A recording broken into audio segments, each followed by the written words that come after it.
ইয়া ইয়া ইয়া আসলে এই পৃথিবীতে টাকাই সব না, আমি সব বুঝে গেছি। রহিম। জি ভাই।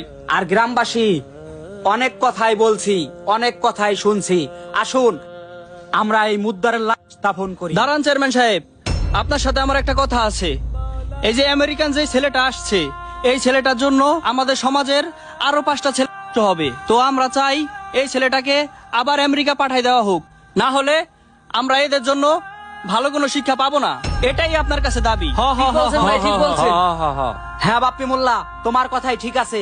এই ছেলের জন্য গ্রামের আরো 5টা ছেলে এই ওরা আমরা বের করে দিন, ওই গ্রামে থাকার যোগ্য না, বের হয়ে যাও। আমি তোমাকে 1 ঘন্টার ভিতরে যাতে এলাকাতে না দেখি, এলাকা থেকে বের হয়ে যাও। আর একটা কথা মনে রাখবা, আমি এলাকার নবনির্বাচিত চেয়ারম্যান মোহাম্মদ মোসলেম উদ্দিন এক কথার মানুষ, এলাকা থেকে বের হয়ে যাও।